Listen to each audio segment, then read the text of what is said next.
김관진 인관비리 석방에 대해 인천지법의 김동진 부장판사는 자신의 SNS를 통해 형사수석부에 석방 결정에 대하여 법 이론이나 실무 측면에서 동료 법관들과 이야기 나눈 적이 있는데 석방 결정을 납득하는 법관이 한 명도 없다며 법관 19년째인데 이런 식의 구속 적부심은 본 적이 없다고 주장했습니다. 그러면서 특정 고위 법관이 구속 실무를 손바닥 뒤집듯 마음대로 바꿔놓고 있는데 그에 대한 비판을 왜 정치행위로 폄훼하느냐며 이렇게 글을 맺습니다. 법조인들은 알고 있다. 그렇습니다. 제가 이야기 나눠본 법조인들도 같은 말을 했습니다. 법의 관점에서 도저히 이해할 수 없는 석방이다. 한편에선 신광열 판사에 대한 비판은 법원의 독립성을 해친다고도 합니다. 그런가요? 법원의 독립은 법관의 법과 양심을 권력으로부터 지켜주자는 것이지 정치적 의도를 의심케 하는 판결도 토달지 말라는 게 아니지 않습니까? 공동체가 지켜줘야 할 법과 양심을 저버렸다고 의심받을 판결을 내린 건 신판사 본인입니다. 오히려 입을 다물고 있는 게 공동체의 법과 양심을 저버리는 거죠. 김원준 생각이었습니다. 자, 월요일이니까 뭐가 많겠죠? 네, 뉴스가 많습니다. 뉴스가 많고, 예, 오늘 미니도 있고 게스트도 많습니다. 자, 오늘 속도를 좀 빨리 해서 달려가 보죠. 첫 번째 뉴스는 뭡니까? 네, 어제 사고가 있었습니다. 인천 영흥도 인근 해상에서 낚싯배가 급유선과 부딪힌 뒤 전복되는 사고가 있었는데요. 배에 탄 22명 중 13명이 숨졌습니다. 그리고 2명이 현재 실종 상태인데 밤새 실종자 수색에 나섰지만 아직까지 찾고 있지 못하고 있습니다. 해경은 어제 충돌 선박 선장과 선원 2명을 업무상 과실치사 혐의로 긴급 체포했습니다.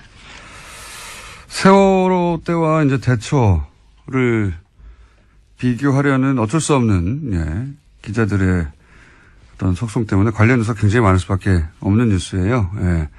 정상적인 정부라면 사실은 다를 수밖에 없고 대처가, 문재인 정부의 대처가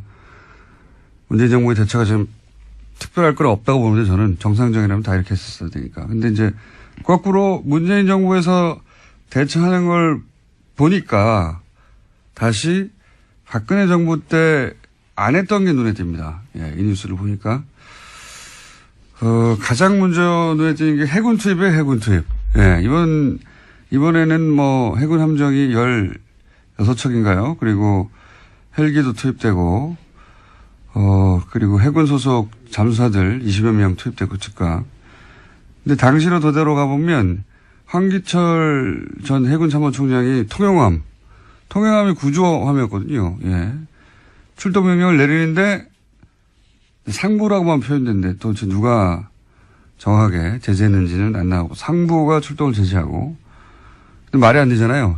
지금 조그만 이 낚싯배가 지금 사고가 났는데도 좀 배가 16척이 갔는데 그래서 구조 전문 함정인데 게다가 근처에 있었어요. 통영함. 출동 명령을 다시 내리죠. 예. 말이 안 된다고. 또다시 제지하면서 해서 못 갔는데 그리고 나서 이제 황 총장은 그에 사퇴합니다. 예. 사퇴를 당했다고 저는 보는데 당하고 그 다음 해에 곧바로 납품 비리로 구속이 돼요. 그리고 나서 1심, 2심 대법원 모두 무죄가 되긴 했죠. 예. 되돌아보면 통영함 출동을 제지한 게 누군가? 제지할 수 있는 사람은 합참의장, 국방부 장관, 대통령 세 분밖에 없어요. 해군 총장이 배를 출동시키라고 했는데 왜 사고가 나서 못하겠단 말이죠. 그게 이제 괘씸해서 이 양반을 찍어내고 납품 비리 만들어서 억지로 엮어 넣었다가 결국은 무죄가 됐지만 이때 누가 막았는지, 왜 막았는지 저는 다시 한번 이야기돼야 되는 사안이라고 봅니다. 네. 거꾸로 이제 정상적인 대처를 보다 보니까 그때 왜 안 했느냐 하는 게 다시 되짚어 주게 되는 사건이고 앞으로 당분간 그런 얘기가 나올 거라고 봅니다. 예. 다음 뉴스는요. 네, 최윤수 전 국정원 2차장에 대한 구속영장이 지난 2일 기각됐습니다. 최 전 차장은 이석수 전 특별감찰관 등을 불법 사찰하고 문화계 블랙리스트 작성에 관여한 혐의를 받고 있는데요. 서울중앙지법 오민석 영장전담 판사가 밝힌 이유는 이렇습니다. 최 전 차장이 범행가담 경위와 정도에 비춰서 구속의 필요성을 인정하기 어렵다라면서요. 기각 사유를 밝혔습니다. 이건 참, 저희가 이정렬 판사가 그렇지 않아서 준비되어 있습니다. 전 판사님이. 이건 이제 이석수 전 특별감찰관이, 뒷조사를 당한 건 명백하단 말이죠. 그래서 뒷조사를 한 내용을 우병우 수석에게 전달한 추 전 국장은 구속됐어요. 이 일로. 네, 심지어 추 전 국장 같은 경우에는요, 검찰 조사에서 이러한 불만을 말하기도 했다라고 채널A가 보도하고 있는데, 추 전 국장은 청와대 보고는 상관의 지시에 따른 거였다라고 인정하면서 자기가 범죄를 저지른 거면 이를 지시한 최윤수 전 차장도 범죄자다 이렇게 이야기하고 있다고 합니다.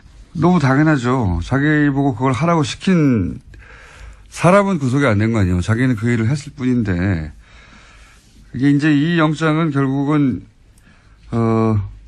추 국장의 이야기는 최윤수 전 국정원 차장이 시켜서 한 일인데, 왜 나만 구속되느냐 이 말이고, 법원이 이제 시킨 사람은 풀어준 건데, 이게 이제 우병우 전 수석 영장으로 가는 징검다리였었다고 다들 이제 추정하는 건데, 이걸 우병우 전 수석 영장이 발부돼서는 안 되니까 막은 게 아니겠느냐, 이렇게 얘기들 할 수밖에 없는 상황인 거죠. 예.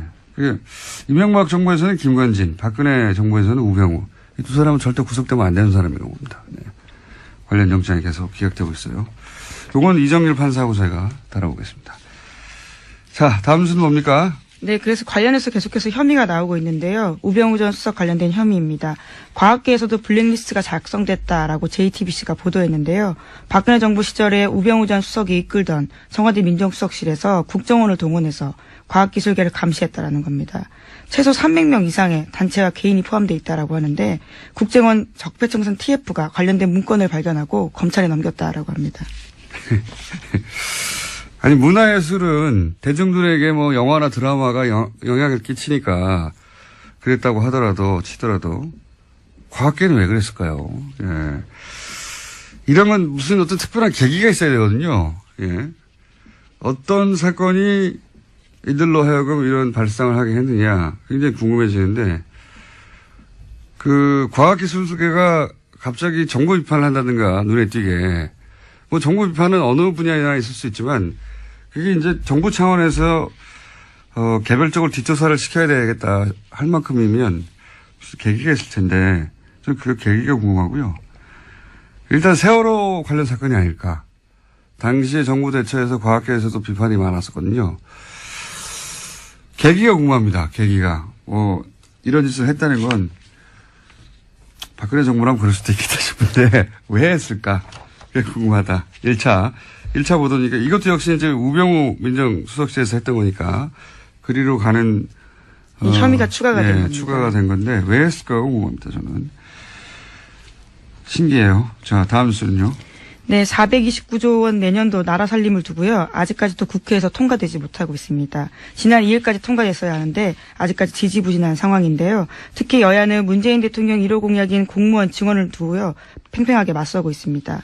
민주당은 원안보다 1,500명 줄여서 1,500명 증원을 제시했지만 자유한국당에서는 7,000명 안팎, 국민의당에서는 8,000에서 9,000명 정도를 주장하고 있습니다. 지금 국회에서 한참 이걸로 싸우고 있는데요. 예. 문재인 정부의 공약 관련된 예산은 통과시키지 않겠다는 게 지금 야당의 의지인 거죠. 실제로는 다른 게 중요한 게 아니라. 네, 요 문제는 저희가 3부에서 정창수 나라살림연구소장, 예산만 20년간 파온 분입니다. 그래서 뭐가 잘못됐는지 따져보기로 하고요. 그리고 지난 주말에 그 SNS, 제가 오픈에서도 잠깐 얘기했지만, 김동진 판사. 굉장히 화제였어요. 관련 뉴스가 많이 있죠, 이것도. 네, 김관진 전 장관 등 구속 적부심을 통해서 석방에 잇따라 되자요. 여기에 대해서 현직 부장 판사가 공개적으로 비판을 해서 화제가 되고 있습니다. 아까 말씀하신 것처럼 자신도 법관 생활이 19년째인데 구속 적부심에서 이런 식으로 하는 것은 본 적이 없다 이렇게 지적하고 있는데요. 김 부장 판사 같은 경우에는 과거에 원세훈 전 원장 판결에 대해서도요 비판을 한 바가 있습니다.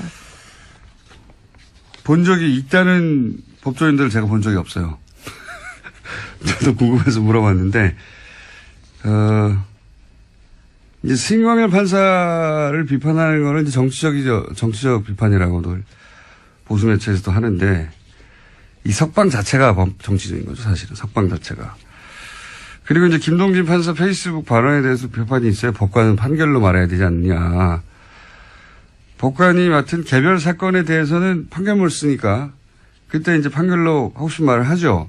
근데 김관진, 임관빈 석방처럼 굉장히 중대한 정치범죄인데 그걸 밝히는데 가장 중요한 피의자 2명을 풀어줬단 말이죠. 이런 경우 내 판결이 아니니까 아무 말도 하면 안 된다는 거잖아요. 지금 김동진 판사의 비판은, 대한 비판은. 그러니까 어떤 판결에 대해서 아무도 어떤 말도 하면 안 된다.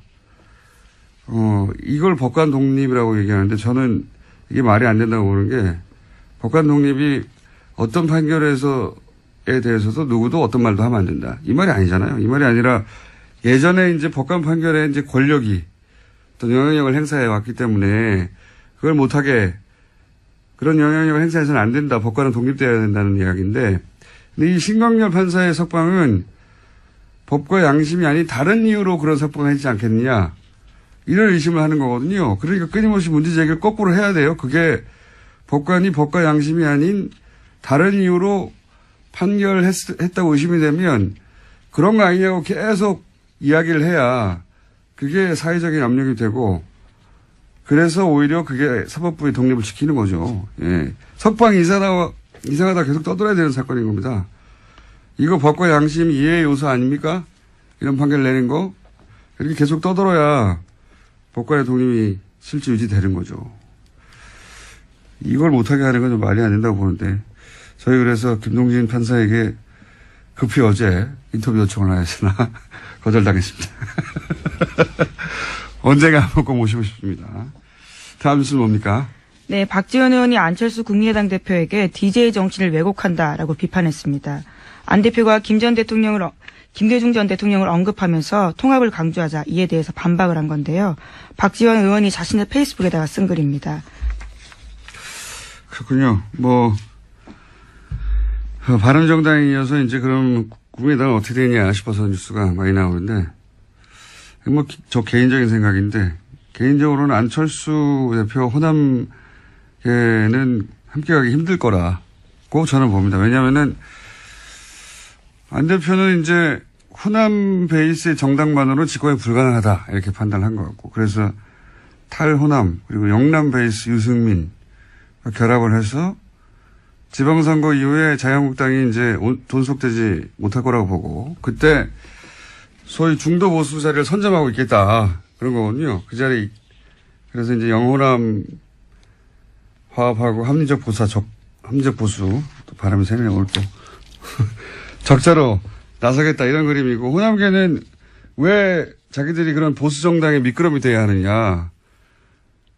안철수 대권을 위해서 왜 우리가 그런 짓을 해야 하느냐 이거거든요. 예. 정치적 노선도 다르고. 이제 거기에 예로 들려진 게 김대중 전 대통령이었어요. 다시 한번 서로 이제 굉장히 목소리를 높인 건데요.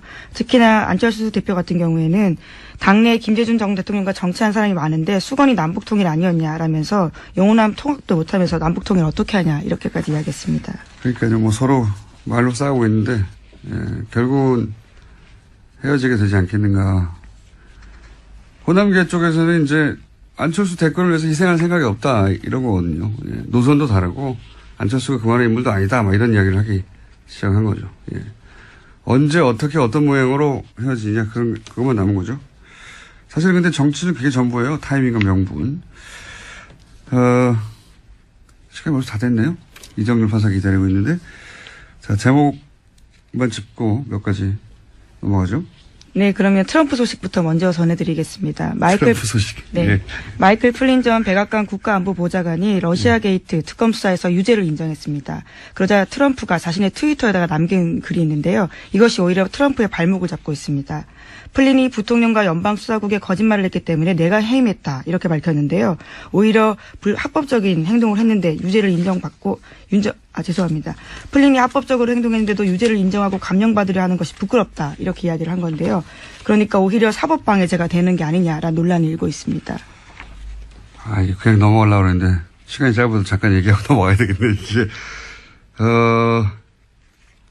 트럼프의 트위터가 이런 얘기거든요.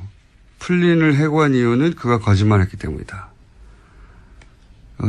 인수위 기간, 이제 미국 대통령 인수위 기간에 있었던 일은 합법적이었다. 이렇게 썼어요. 이게 아주 이상한 논리인데 이 기사만 봐서는 도대체 무슨 말인지 잘 모르게 기사를 썼어요. 보니까 저도 봤는데. 마이클 플린 국가안보보좌관인데 플리바겐을 했습니다. 플리바겐이라는 게 이제 내 죄 있으니까 죄 있다는 거 인정할 테니까 형량 좀 낮춰줘. 뭐 이런 플리바겐을 했는데 그 말은 무슨 말이냐면 그 인수위 기간에 트럼프가 합법적으로 했던 그 기간에 불법적인 일을 했다는 거거든요. 근데 트럼프가 이제 플린을 해고한 게 거짓말을 했기 때문이라고 했는데 이게 왜 이상한 논리냐면 트럼프 말은 플린이 불법이 있었던 것처럼 FBI 거짓말 했다는 거예요. 그 기간에. 네, 앞서서 그랬다라는 거죠. 불법이 있었던 것처럼 불법이 없었는데 트럼프가 트위터에서 하고 싶었던 말은 자기는 잘못이 없는데 플린이 마치 불법이 있었던 것처럼 자기를 모함했다. 이런 소리예요. 모함했다. 그래서 해고했다. 이런 논리 전개인데 자기가 잘못이 없다는 걸 트럼프는 강조하다 보니까 이게 논리가 꼬인 거예요. 왜 꼬인 거냐면 플린은 그때는 러시아 개입이 없었다고 주장했거든요. 그러다가 지금은 아니다. 있다고 바꾸는 중이에요. 그러니까 트럼프 논리대로 하면 러시아 개입이 없었다고 한 게 거짓말이 되는 겁니다. 그렇죠. 그래서 네. 사법방해죄가 된다라는 지적이 나오고 있습니다. 러시아 개입이 있었다가 사실이라는 말이 되는 거예요. 트럼프의 말은. 이해가시나? 자가당착인데? 이게 이해가 안 가실 수도 그러니까 말을 있어요. 연속해서 바꾸다 보니까 스스로 발이 꼬이고 있는 겁니다. 예. 플린이 거짓말한 걸 트럼프가 알고 있었다는 것도 또 문제가 되는 거예요. 왜냐하면 트럼프는 자신이 조사를 하던 자신을 조사하던 FBI 국장 있잖아요. 코미 국장. 해고했잖아요. 큰 문제가 됐는데, 그러니까 플린을 조사하던 코미를 해고했는데, 플린이 거짓말한 걸 알고 있었다는 것은 죄가 있는 플린을 조사하던 코미를 해고했으니까 FBI 사법 행위를 방해한 게 된 거죠. 어쨌든 트럼프 트윗 다시 한번 해야 되겠습니다. 이게 무슨 말인지 이해할까 모르겠네요. 이해가실까? 거짓말을 하다가 결국은 자기한테 굉장히 불리한 트위터를 썼다. 이거예요. 거짓말을 하다가 연속으로. 이거 다시 한번 해야 될 것 같습니다. 자, 오늘 여기까지 하고요. 어쨌든 논리가 정반대로 꼬였다는 거고. 여기까지 해야 되겠습니다. 시사인의 김은지였습니다. 감사합니다. 네. 바로 이어서 이정열 전 영장 해설 전담 판사 연결돼 있습니다. 안녕하십니까? 네, 안녕하세요, 공장장님. 네. 월요일이라 말을 꼬이고 혀도 꼬이고 하고 있는 와중인데. 아니요. 자, 알아들었습니다. 알아들으셨어요? 네. 네. 이 말은 나는 똑똑하다 이 말이죠. 아이, 무슨 말씀. 자, 우선 시간 역순으로 네. 최윤수 국정원 2차장 영장이 기각됐습니다. 이거 예상하셨던 바입니까? 그게 쉽지는 않았어요.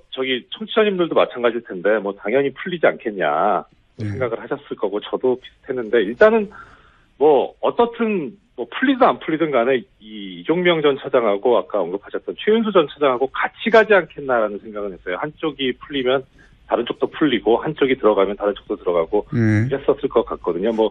얘기 들어보면은 또 이런 말씀 하시는 분들도 계시더라고요. 김관진 전 장관이나 임관빈 전 실장 같은 경우는 이제, 종전에 이명박 박근혜 정권 때 무기거래 관련이 있는 사람들이라 입을 막을 필요가 있어 꼭 풀어줘야 되는데, 지금 이 전 차장은 무기거래랑 관련이 없으니까 그냥 적부심에서 못 나오지 않겠냐, 이런 얘기를 하시는 분들도 계시던데, 아무튼 이제 구속되지 않겠나 싶었어요. 최 전 차장도 이종명 전 차장 적부심에서 못 나가니까. 근데 김영수 대법원장 얘기가 딱 나오고 나니까, 이거 이렇게 되면은 영장 청구 기각될 수도 있겠다. 그러니까 이게 김 대법원장 발언이 어떻든 외견상 보면은 이렇게 영장 판사들이든 누구든 간에 일선 판사들이 하는 걸 이제 존중하겠다 이런 뜻으로 해석이 되잖아요. 자, 이게 이제 너무 많은 사건이 한꺼번에 벌어져가지고 많은 사람들의 이름을 거론하시는데 대법원장이 무슨 말 했는지도 모르는 분들이 많거든요. 예. 대법원장이 이제 법관의 독립을 해치는 지나친 판사 판결에 대한 비판은 자제해달라는 취지의 말씀하셨죠. 그게 이제 신광열 판사에 대한 비판이 많다 보니까, 언론적인 얘기만 하지만 법관의 독립을 존중하자 이런 취지의 얘기를 했어요. 그죠? 대법원장이. 네네. 그렇죠. 예. 예, 왜냐하면 최근에 이제 이런 영장 기각이나 또는 뭐 구속 적부심을 통한 석방에 대해서 워낙 비판이 많으니까요.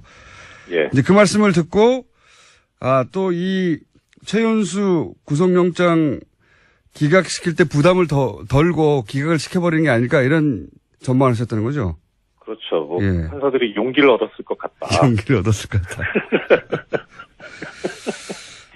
김동진, 잠깐만요. 김동진 부장판사의 SNS에 대해서는 어떻게 생각하십니까? 이거 왜 비판하지 말라는 거냐? 말도 안 되는데, 예, 그렇죠. 일단 뭐 거의 다 맞는 말씀이에요. 저 동의하고요. 예. 그러니까 특히 이제 구속적 부심 결정이 잘못했다라고 비판하는 거는 당연한 이야기고, 그 20년 가까운 경력 가진 현직 뭐 부장이 보더라도 이상하니까 그러니까 예. 그렇게 썼는데, 이게 이제 여기에 대해서 뭐 또 김동진 부장의 이야기에 대해서 비판하는 얘기가 또 좀 나오던데 보면, 예.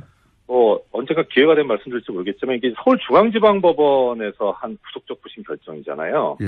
그러니까 이런 식으로 하게 되면은 중앙지방법원이 우리나라에서 차지하는 위상이, 우리나라 법원에서 차지하는 위상이 상당히 커요. 거의 뭐 선도적이거든요. 예. 어떤 법원 중에 제일 크니까. 그래서 중앙법원에서 하게 되면은 다른 법원에 그 미치는 영향 파급 효과가 상당히 크거든요. 기준점이 그러니까, 되는 거죠. 기준점이. 그죠? 그렇죠. 예. 그래서 김동진 부장 입장에서 보면 지금 김동진 부장이 무슨 업무를 맡고 있는지까지는 제가 잘은 모르겠지만 어떻든 다른 판사들을 봤을 때 이게 지금 앞으로 구속적 부심이 이제 큰일 난 거예요. 긴급체포 위법하다고 이런 식으로 해버리면 뭐 심지어 이제 변호사 몇 분 만나보니까 변호사들 이제 신났다. 이런 식으로 밥 풀린다 이제. 신났다 뭐 이런 얘기 하더라고요. 예. 그러니까 김동진 부장 입장에서 보면은 이거 이제 자기들 업무하고 관련이 있는 거예요 이제는. 그러니까 단지 이게 뭐 무슨 뭐 법관은 판결로만 말했는데 이런 문제가 아닌 거죠. 자기하고 관련이 있어요. 그러니까 거기에 대한 비판은 전혀 타당하지 않고요. 그리고 그 이제 대법원장 발언에 대해서 김동진 부장이 또 얘기를 한 게 있던데 그 부분은 김 부장 같은 이제 뭐 양심적이고 정의로운 판사 입장에서는 사실 이 대법원장 발언이 좀 답답할 거예요. 언론이니까. 예.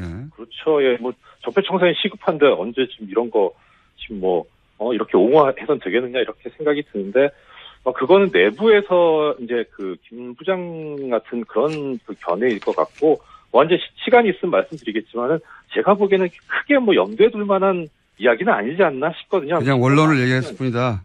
네, 그렇죠. 그리고 그렇게 얘기할 수밖에 없는 상황이고요. 또 그리고 대법원장 입장에서는 그러니까 크게 뭐 염두에 둘 필요는 없고 오히려 그 대법원장 얘기 중에 이제 뭐 정치적인 그 목적을 가지고 이렇게 법관의 판단에 대해서 비판하는 건 비난하는 거 옳지 않다 이렇게 하고 있는데 정치적인 목적 갖고 있으면 안 되죠. 예. 그런데 우리 같은 일반인들은 정치적인 목적이 없잖아요. 그러니까 하면 되죠. 열심히 하면 되죠. 아니, 근데 석방 자체가 정치적 의도를 가지고 한 게 아니냐고 의심받는 거 아닙니까? 법리로 이해가 그렇죠. 안 되니까. 예. 맞습니다. 이미 석방이 정치적인데 그걸 비판하는 게 안 된다는 건 말이 안 되는 것 같고요. 예. 네. 시간이 있을지 모르겠다고 계속 말씀하셨는데 시간이 있은 적이 없어요, 저희가. 그러게요. 오늘은 그러면 간단하게 하나만 정리를 하고 내일이나 모레 다시 하죠, 또. 네, 알겠습니다. 연결해서 하겠는데. 예. 이 최윤수 국정원 2차장을 이제 기각될 거라고 예상했던 사람들의 이때가 계속 기각됐던 게 우병우 전 수석과 관련된 건 다 기각됐으니까 네. 이 구속영장 청구도 기각될 거라고 이렇게 생각을 했단 말이죠. 이건 이제 법리는 모르고 예. 계속 이어진 정치적 상황 속에서 그렇게 예상을 했는데 법리적으로 볼 때 최윤수 국정원 2차장을 기각하는 게 맞는 겁니까? 여기까지만 딱 하고 다음 시간에 다시 하죠. 더 말씀드리면 잘못됐죠. 아까도 말씀하셨지만 영장 기각 이유를 보면 가장 중요한 게 이제 피의자의 범행 가담 정도와 경위에 비추어서 구속하기는 뭐 이제 적당하지 않다는 거잖아요. 근데 추국장은 부하 직원인데 구속됐잖아요. 똑같은 일을 했는데. 그러니까요. 그러니까 도대체 어느 정도 돼야 이 가담 정도와 경위가 중하다고 보는 거냐라는 건데. 근데 말씀드린 대로 그 형평성에도 안 맞고 그래서 잘못된 건데 어떻든 뭐 해놨으니까 이게 참 이제 앞으로 어떻게 될 것인가도 보면 우병우 전 수석 같은 경우에는 본인도 체념한 것 같았거든요. 뭐 숙명이라면 받아들이겠다 이런 말도 했잖아요. 예. 그래서 뭐 거의 다 이제 구속이 이번엔 되는 거구나 있는 싶었던 것 같은데요. 네. 그죠? 그렇죠. 왜냐하면 그런데 이렇게 되니까 예. 부하 직원이 구속됐는데 상사는 풀어줄 수 없다는 게 본인도 법조인 출신인데, 예. 그렇죠. 그렇게 예. 생각했을 텐데 의외로 풀어주니까 깜짝 놀랐을 것 같아요. 그렇죠. 그래, 그런 것 같아요. 그랬을 것 같아요. 그래서 일단은 맞고 틀리고를 떠나서 이번 최 전 차장 영장 기각 결정만 놓고 본다면 예.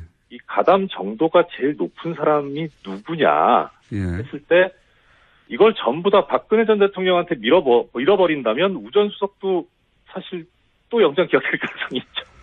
그렇게만 보면. 그래서 지난번 집행유예로 나왔던 이영선, 예. 예, 그렇죠. 이영선 행정관이 집행유예로 나와버렸잖아요. 시경 예. 1년 있다가 집행유예로 나왔는데 그때 논리가 결국은 다 대통령 지시에 따랐기 때문에 집행유예로 풀려났거든요. 그런 논리로. 예, 그렇죠. 그래서 예. 그거 보고 저는 걱정했어요. 예. 네. 다 이렇게 밀어버리지 않을까. 맞습니다. 그 문제는 이제 그 재판을 한 재판부가 나중에 박근혜 전 대통령의 재판까지 하게 된다면 논리가 일관돼야 되니까 예.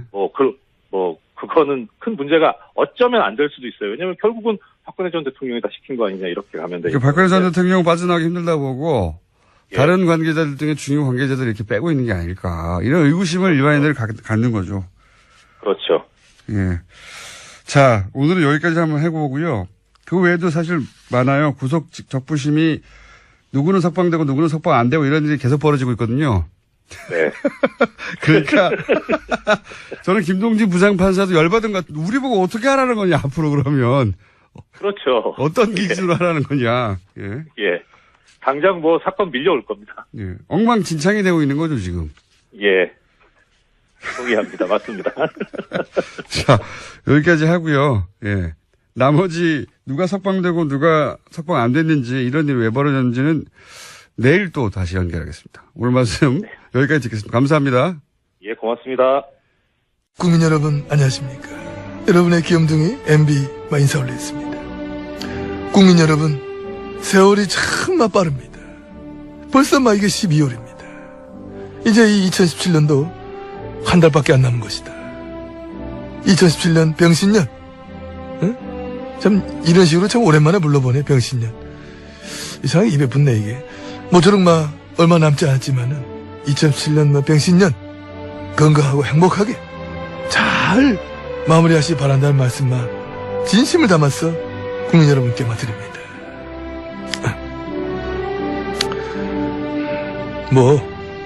끝났어. 뭘 더 말해. 뭔 얘기를 더 해. 진우야, 끝났다고. 눈을 떼고 어떻게 쳐다보나? 아이고, 참나. 됐다고. 나 너 이제 안 키워줘. 내가 네 얘기는 자꾸 해줄 것 같아? 네 바라는 대로 안 해줘. 봐보면 저때 은근히 나한테 기대한다니까? 진우 저거나 저 털보 저거. 내가 키워놓은 거 아니야. 저 괜히 키워준 것 같아.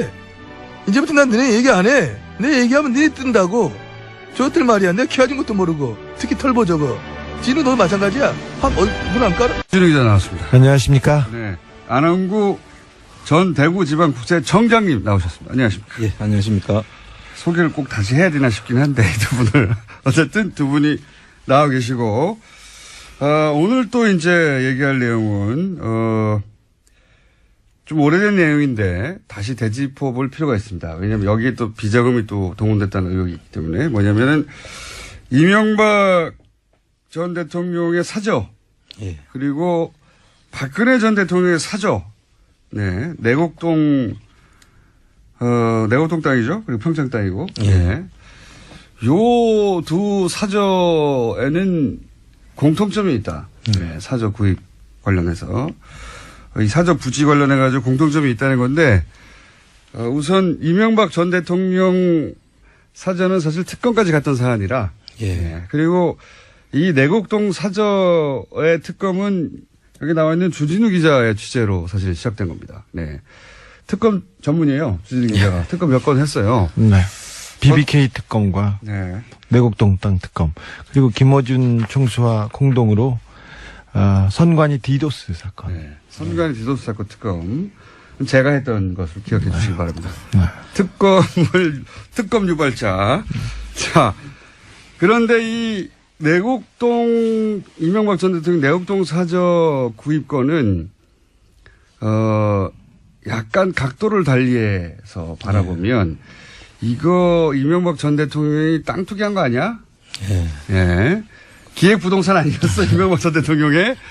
그런 점이 있습니다. 상당히 농후합니다. 네. 그때 특검은 이제 구입 자금에 집중했거든요. 예. 네, 구입 자금도 이상합니다. 많은, 그보다 훨씬 더 근본적으로 이 땅은 원래 본인 땅인데 이렇게 쿠션 맞고 돌아와가지고 이거 그때 그린벨트를 다 풀고 나중에 땅값 올라가면은 부동산 투기 이익을 보려고 했던 거 아닌가?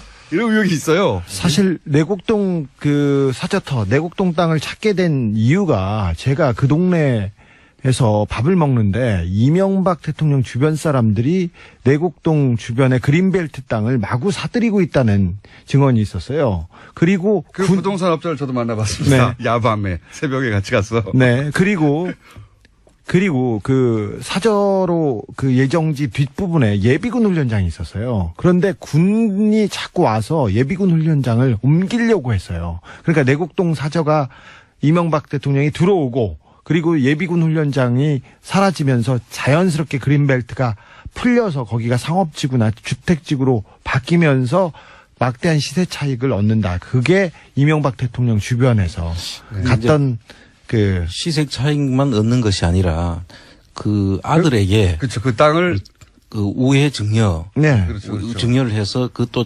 차익을 아들한테 그냥 넘기고 국가 예산을 거기다가 또 얹어가지고 아들한테 물려주려고 한 그런 정황이 있는데. 자, 이게 이제 오래된 사건이라 이게 이제 포괄적인 내용이고 좀 자세히 들여다보겠습니다.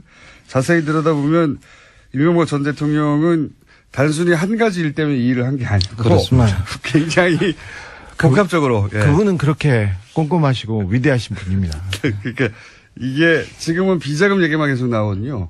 그 땅 구입할 때 돈을 누가 줬대는데 그 사실이 아니라는데 이런 얘기만 나오는데 그건 제껴놓고 그것도 한 덩어리 있습니다. 그 이전에 이 땅은 이명박 전 대통령의 임기 중 마지막 기획 부동산이 아니었나 싶은 의혹이 있어요. 이 땅은 2004년과 2005년 박안무개 씨가 매입합니다. 그런데 이분은 서울시에서 산하기관이었죠. 서울시정개발연구원 팀장을 지냅니다. 이명박 시절에 이 땅을 탑니다. 그리고는 이명박 서울시장 시절에 예. 서울시 산하 공무원이 이 네. 땅을 사요. 그리고는 2010년 1월 15일에 그 박 팀장이 유안무개 씨라는 사람한테 그냥 증여합니다. 수양 여기서부터 정말 골 때립니다. 이게 당시 사건이 여기까지는 안 갔거든요. 그렇습니다. 예. 여기까지는 안 가고 돈 어디서 샀냐에 특검이 맞췄는데 생각해 보세요.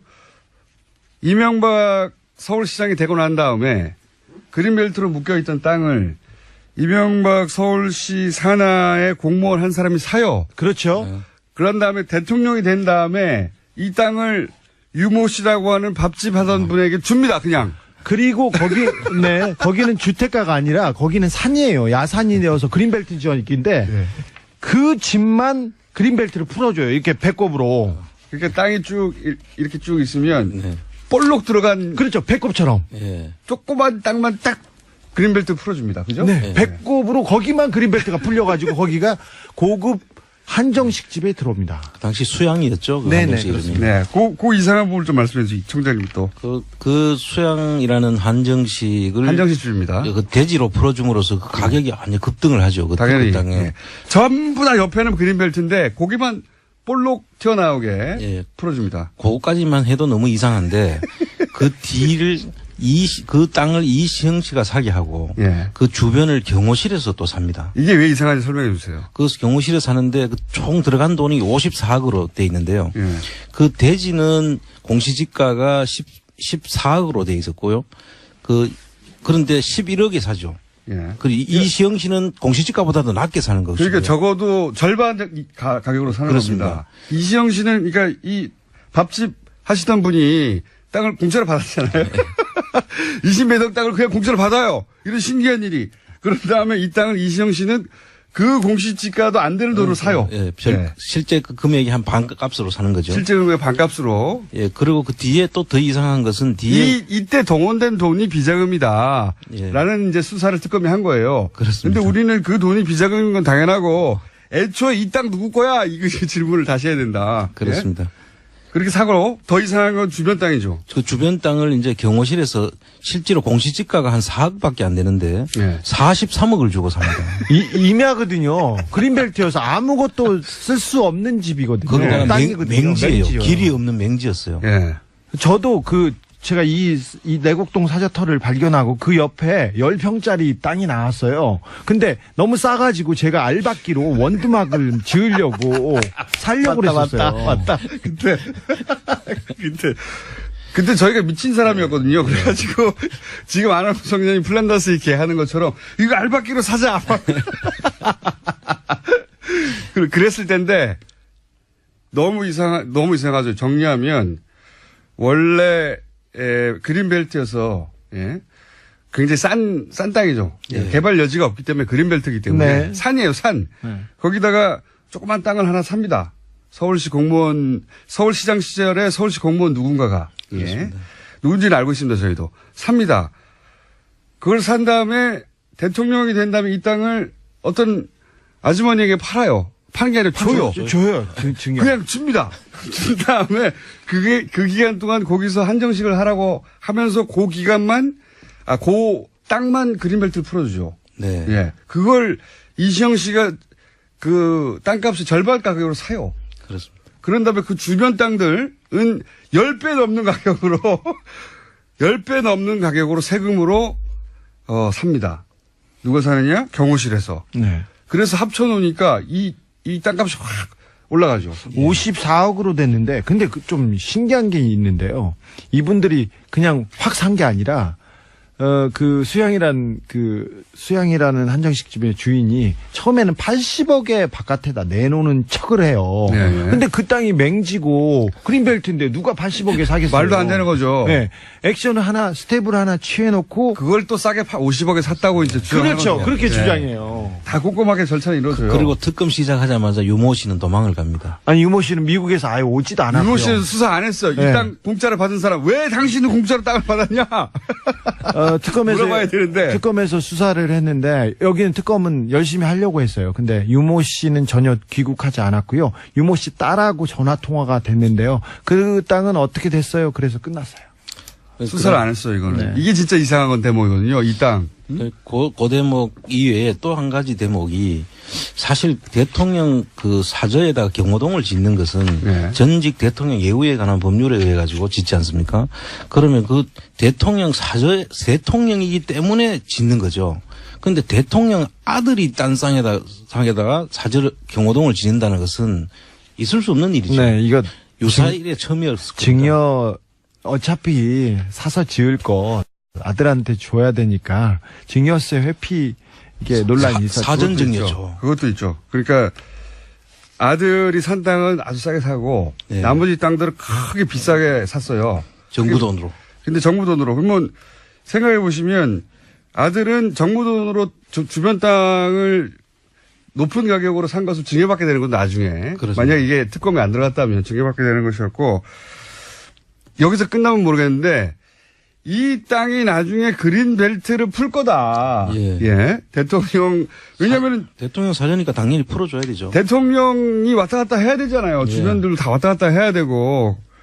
그래서 그러면 이 내곡동 땅이 땅값이 확 원래 그린벨트로 묶여있던 게 그린벨트를 풀면서 확 올라갔을 때 누가 이득을 보느냐.